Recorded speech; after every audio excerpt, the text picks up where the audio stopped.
estamos de novo na Praça da Alegria. E no arranque desta segunda parte vamos falar de saúde, mais concretamente de dores de garganta. E quando estamos a falar de dores de garganta, há aqui que diferenciar que tipo de dor de garganta. Por isso, contamos também hoje com a doutora Isabel Carvalho, que é médica do Serviço de Otorrinolaringologia do Hospital de Santo António. Muito bom dia, doutora Isabel. A dor de garganta pode ter várias origens, não é? Pode. Pensamos sempre que a dor de garganta tem origem ao nível da faringe, não é? Apesar de que pode ter muitas causas. A dor de garganta a queixa, é uma das principais queixas que leva o doente ao médico. Na prática médica temos imensas vezes pessoas que se queixam de dor de garganta. Eu própria estou com dor de garganta. Hoje também acordei com alguns problemas de garganta. É comum nesta altura. E pode ter. Agora, uma dor de garganta aguda habitualmente faz-nos pensar numa infecção vírica, principalmente vírica. Pois. Quando uma inflamação ao nível da faringe, será uma faringite, mas também pode ser uma amigdalite ao nível das amígdalas, não é? Mas já lá vamos. Pode. Se calhar o ideal é irmos às questões comuns e podem surgir, por exemplo, do nosso público e depois passamos à explicação da doutora. Começamos com Sandra, Carla, já nem sei que nome é que eu escrevi. Carolina, tem tudo a ver, realmente é parecido. Eu hoje vi as letras, desculpe, senhora doutora, de médico. Dona Carolina, tenho uma questão para a doutora. Bom dia. Gostava de saber se amigdalite significa, já não me lembro, infecção bacteriana, não é? Sim, se a amigdalite é uma infecção por bactéria ou não, não é? Eu, por acaso, apontei a sua questão. É sim. É isso, não é? A amigdalite, habitualmente, a amigdalite é uma infecção vírica. A amigdalite é uma inflamação da amígdala. 2/3 dos casos estamos perante amigdalites víricas, não bacterianas. Agora, uma amigdalite é uma parte de uma faringite. A amígdala faz parte da faringe e habitualmente não é bacteriana e é importante que tenhamos isso em atenção pelas questões depois terapêuticas. Muito bem. Sr. Manuel. Bom dia, doutora. Bom dia. Gostava que me dissesse, por favor, se a dor de garganta é transmissível e, caso sendo ela transmissível, qual o risco que corremos? Sendo mais frequentemente causada por uma infecção vírica, há risco de transmissão. Por isso, a dor de garganta com causa vírica ou bacteriana é transmissível.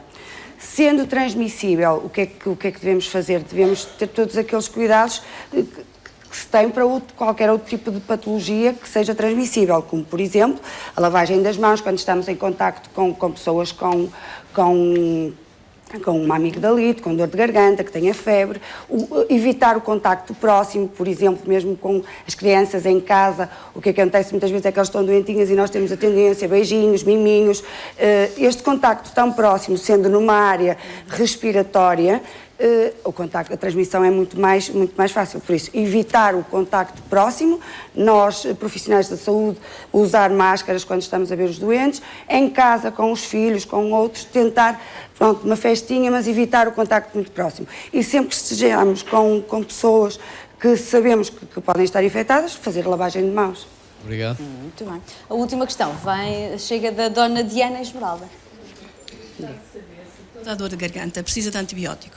Não, isso é que é muito importante. Boa pergunta, não é, doutora? É muito importante. Por tudo e por nada tem-se tomado antibióticos. Devemos evitar o uso de antibióticos. Como disse já para a questão da primeira senhora, a maior parte das faringites, das amigdalites, são víricas. 2/3, até há quem fale em cerca de 90% dos casos, são víricas. Uma doença vírica não precisa de antibiótico. Não devem.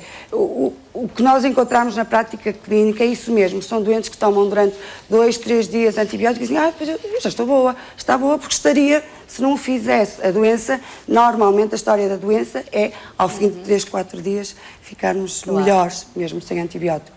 Não tomar antibiótico sem prescrição médica, sem terem a certeza que se trata de uma infecção bacteriana. Obrigada. Ora bem, algumas questões já foram, entretanto, respondidas. De certeza que algumas delas já vão aparecer aqui na sua explicação. Mas vamos seguir o seu trabalho, o trabalho que preparou. sabendo passar. as causas, tratamentos, Exatamente. possíveis complicações de uma dor de garganta? Pronto, como eu já disse inicialmente, a dor de garganta é uma das situações mais frequentes na prática médica. E apesar de nós médicos dividirmos a faringe em 3 grandes andares, narinofaringe, orofaringe e hipofaringe, isto é uma questão prática, anatómica, a verdade é que a faringe é um todo. É composta por uma mucosa que tem tecido linfóide de defesa, por isso isto é uma divisão um bocadinho artificial, é para os médicos. Apesar de que muitas vezes usamos, eu tenho uma amigdalite, não, eu tenho uma faringite, eu tenho uma faringoamigdalite. Isto é tudo o mesmo, é a mesma doença. A orofaringe é aquilo que nós chamamos habitualmente a garganta.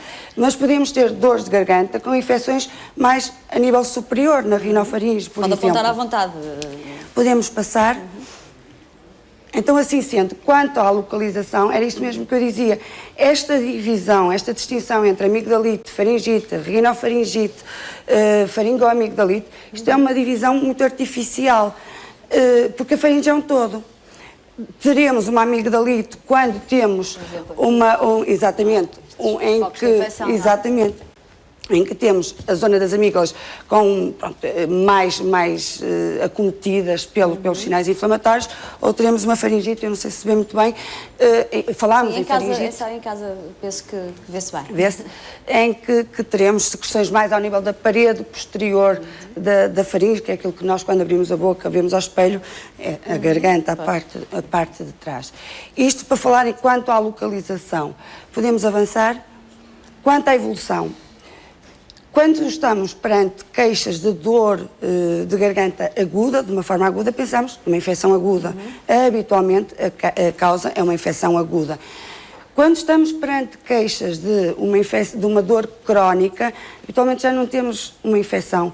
O que temos são outras causas multifatoriais, que me irei falar um bocadinho mais à frente. Agora, em relação é muito importante quanto à evolução, porque a maior parte das dores de garganta são situações benignas, que autolimitadas e que passam passam em alguns dias. No entanto, há situações que são muito importantes e que devem ser sempre referenciadas ao médico, principalmente ao otorrino. Por exemplo, uma dor persistente em que o colega da medicina familiar medica e não passa. Uma dor persistente, eventualmente unilateral, que está associada até a dor que irradia para o ouvido, que custa a abrir a boca, tem trismos, custa a engolir. Estas dores são muito importantes de despistar, principalmente em indivíduos com antecedentes de ingestão alcoólica frequente, fumadores, porque podemos estar perante uma situação tumoral. Realmente é o que sai, o espectro da dor de garganta é muito grande. Temos situações realmente banais que se curam com as mesinhas de casa. Mas não negligenciar estes sintomas, há que referi-los na consulta do médico, não é? Podemos avançar. Em relação aos agentes causais, os 2 principais agentes causais são os vírus, que ocupam cerca de 2/3 das causas, as bactérias. E quanto aos vírus, não podemos fazer nada porque não podemos ficar fechados numa redoma, não é? Não, exatamente. Nós contactamos com o vírus diariamente. Não podemos. Não é? As bactérias, e então surge logo aqui alguma dificuldade em termos de diagnóstico. O diagnóstico seria simples, faríamos uma zaragatoa, uma colheita de material ao nível da faringe ou das amígdalas e faríamos um estudo microbiológico para saber se trata de um vírus ou se trata de uma bactéria. Só que este exame demora 48 a 72 horas e nós não podemos ter o doente sentado na cadeira à espera que seja feita a decisão terapêutica. Então, habitualmente, peço desculpa, eu estou a ficar sem voz, habitualmente, vamos pelos critérios clínicos, critérios de observação. Por exemplo, se temos umas queixas, uma inflamação mais difusa de toda a faringe, com queixas associadas de espirros, sensação de escorrências posteriores, uma febre mais ou menos alta, mas mais vespertina, um mau-estado geral, pensamos numa coisa vírica. Quando temos queixas muito mais localizadas, umas febres muito mais altas, a dor é só aqui, o resto está tudo bem, a dor é aqui. Habitualmente estamos a pensar numa coisa mais bacteriana. Há outra coisa que nos permite mais ou menos distinguir uma vírica de uma bacteriana, que são o pus. Tem pus é bacteriana, nem sempre. Este primeiro caso, isto é uma amigdalite vírica, de uma doença no entanto, vírica tem muito custo, sistémica, exatamente, que se chama mononucleose ou a doença dos beijinhos. Mas Também- isso porquê? Porque se transmite pelo beijo? Transmite-se pelo Pode-se beijo. transmitir, O Epstein-Barr, que é o causador, é o vírus causador deste tipo de amigdalite, mas que está associado também a alterações a nível hepático, dá este aspecto.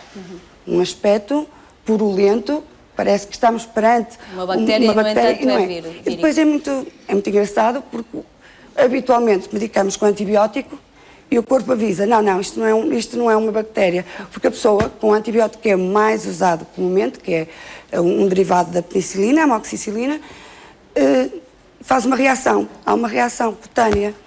Então a pessoa aparece toda pintada, toda manchada. E diz, olha, estou a fazer alergia ao antibiótico. Não está a E fazer não é. alergia. É o corpo não está a a tomar avisar, um não é? antibiótico que não devia tomar, porque isto é uma coisa bacteriana, uma coisa E é uma vírica. defesa do corpo, não é? Exatamente. Temos aqui, perdão, um caso de tumor da amígdala, estas situações de dor persistente que não passam, que irradiam para o ouvido, e temos ali a nossa faringite. Podemos avançar? Vamos ao próximo? Antes, em relação das às bactérias, complicações. a bactéria que mais frequente e que mais medo nos dá, que nos dava anteriormente, antes da era dos antibióticos, é o Streptococcus. Porquê? Porque há riscos de complicações a nível sistémico, a nível à distância, como por exemplo uma glomerulonefrite, que é uma infecção ao nível do rim, que dá hipertensão, insuficiência renal aguda, por exemplo a febre reumática. Pessoas com mais de 50, 60 anos, vemos muitas vezes com patologia ao nível das válvulas cardíacas provocadas por essas febres reumáticas, por infecções streptocócicas que não foram... Não foram tratadas devidamente, não é? Exatamente. Atempadamente. Depois complicam. As complicações locais são habitualmente os abscessos periamigdalinos, ou os abscessos parafaríngeos e retrofaríngeos, os abscessos cervicais, e estes implicam quase sempre um internamento, drenagem cirúrgica, internamento com antibióticos parentéricos. Quer um copinho de água, doutora? Eu acho que sim. Acho que sim. Eu acho que sim, estou mesmo a Já lhe precisar. faço chegar um copo de água, então. Só favor. Obrigada. É o melhor remédio quando estamos também é. assim afetados. Exatamente. Qualquer constipação, água, muita água para Muita hidratação. Muito obrigada. dissolver Isto aqui. é mesmo... Muito obrigada. Isso é o problema de estar num programa em Bem direto lembrado. e ter que falar durante muito tempo consecutivamente. É verdade. E ainda por cima natural. com problemas de garganta. Garganta também. Ainda Eu pior. Tudo a sou o ajudar. exemplo. A ajudar eu sou à o festa, exemplo. não é? Eu sou o exemplo disto. Não se preocupe, que isto é Pronto. perfeitamente Muito obrigada. normal. Se precisar de uma Obrigada, consulta, Jorge. fica à vontade. Arranja-se. Muito não se obrigada. preocupe. Vamos então às complicações. As complicações à distância são mais as anterior, que aquilo era um caso de escarlatina. Há uns anos atrás, ter escarlatina... primeiro caso. Exatamente. Isto são os abscessos, que já falei, Sim. são locais, que implicam habitualmente internamento, drenagem cirúrgica, que pode ser por via oral ou por via externa. Neste caso, por exemplo, obrigar a uma drenagem, a uma intervenção externa, cervical, e a antibioterapia parentérica, pela veia. É muito importante, porque situações, por exemplo, de crianças pequeninas que têm uma amigdalite e até fazem um antibiótico, e há um sinal que é muito importante e que deve alertar os pais. Após uma infecção destas, uma criança que acorda ou que com um torcicolo, é muito importante que seja vista por um otorrino ou pelo pediatra para despistar os abscessos retrofaríngeos, que são graves e que podem ser potencialmente fatais se não tratados... É outro sinal de alerta, não é? É um sinal de alerta, o torcicolo nas crianças. Em relação à distância, as complicações à distância, como eu já falei há um bocadinho, na glomerulonefrite, a febre reumática, a escarlatina, isto é um caso de escarlatina. Há uns anos atrás, ter escarlatina era um pavor. Era o bicho-papão, não é? Era o bicho-papão. Há casos, se falarmos nos anos 40, 1940, casos de mortes de crianças por escarlatina, como também por difteria, que não falo aqui, mas também... Com a introdução de vacinas, com a introdução dos antibióticos, estes casos são habitualmente são benignos, digamos assim. E já são mais frequentes e mais fáceis de tratar. Não sei se tem mais algum Tenho mais tenho mais dois. São em relação aos tratamentos. O tratamento nas situações agudas, quando estamos perante situações víricas, hidratação. Exatamente, lá está, a aguinha Anti-inflamatórios e ou analgésicos. desinfecção local, se necessário, e repouso, não é? O cobertorzinho. Se tratam de bacterianas, então temos que introduzir os antibióticos. Quanto, só mais uma, não sei se- a última. Não, este era o último. Não é é, o último, então eu pelo menos falo. que nós dispomos. Só em relação às crónicas, isto também é muito importante. Sim, sim, Temos casos de dor crónica, tirando aquela dor persistente que eu falei, que pode ser tumoral, as dores crónicas são multifatoriais, podem ser provocadas por alterações ao nível nasal, é importante ver rinites, sinusites, tratá-las, porque senão a pessoa vai ter Não sempre deixar dor, avançar, evoluir, refluxos, com alguns cuidados em termos de dieta e de postura, Claro. é este. Era É o este, controle então, das afinal. causas e fatores de risco, evitar os ambientes poluídos, o tabaco, pronto. As vacinas, as chamadas vacinas que principalmente as crianças tomam, que são a imunoterapia específica, muitas vezes ajudam-nos no tratamento destas faringites de repetição durante o inverno. Doutora, eu penso que E provavelmente cirurgia. voltaremos a este assunto com mais calma e até para falar, por exemplo, das vacinas, que é sempre algo que suscita muita curiosidade. Sim. Se devemos ou não tomar vacina, que vacina tomar, se toda a gente precisa de ser vacinada, Exatamente. por exemplo, para dores de garganta, mas com mais tempo certamente será o ideal. Muito bem. As melhoras para si. Muito obrigada. para a sua dor Muito de obrigada. garganta. Para já.